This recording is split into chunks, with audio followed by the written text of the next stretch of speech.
Hi, I'm Scott Campbell. Welcome to my window painting tutorials. Lesson number 7, Spring is in the air. Well, here I am back at Small World Learning Center in Beaverton, Oregon. Well, a couple things I wanted to talk about here. You'll see preschool on top and pre-kindergarten sign on the side, kind of right above my head. And those I leave up each time. I don't have to wash them off, so it saves them some money of having to repaint that. But anyway, and also if you look to the right, you'll see a polar bear. It's the winter character that was there from before. I don't take off all the windows sometimes if I'm going back to repaint it. I'll just take off a section and get started on working on it. Like here I'm doing the spring theme with a little cute bunny, and the other character is a bluebird in a tree. So I'm doing that now. And then once that's dry, that whole section, I'll go in and I'll scrape off the polar bear and then lay out, I'm going to do a snail over on that side.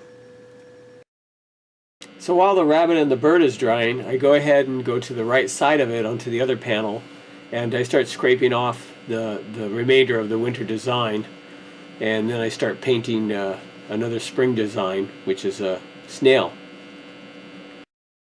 So here now I'm going over the first base coat white with a second coat of white, and you can see how it changes it completely. But if you were to move in closely, you could be able to see the details so you can fill in the colors, just like filling in a coloring book. Now I was going to talk about grass. Grass is really easy, and I use it for spring a lot. And I mix up kind of a lime green color, and this is the first coat I did. And then after I did the first coat, and I didn't put white behind it either. So anyway, I go back, and now I'm doing the second coat. And you can see just 2 coats of green covers really well, and it gives it a nice look. So you don't always have to put a white base coat behind everything. Once that's dry, just go in with a dark green and put in some details and shadows between the grass and the leaves. It's really quick. And then you take a really light sort of yellow lime green and you go in and do highlights. But this is a great way to fill up stuff, you know, like for spring. Give it the spring look with the green grass. I've got the white all done here on the bunny, and then I put in the teal color, like all the details, the eyes, and the outline and stuff. And I'm going to show you here in a second, like the reason I do teal everywhere is if you look closely, you'll see the shadow. It creates a shadow, like a purple shadow. When you paint pink over the teal, it automatically creates a shadow. It's really cool.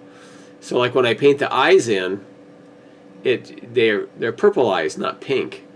And so as I paint in all the color, you can see on the left here, the left side of the dress of the bunny, it's purple. Pretty cool. Anyway, so now I'm going to go in. This is after I did 2 coats of the pink and also the highlights, the lighter pink you can see like on the eye and stuff.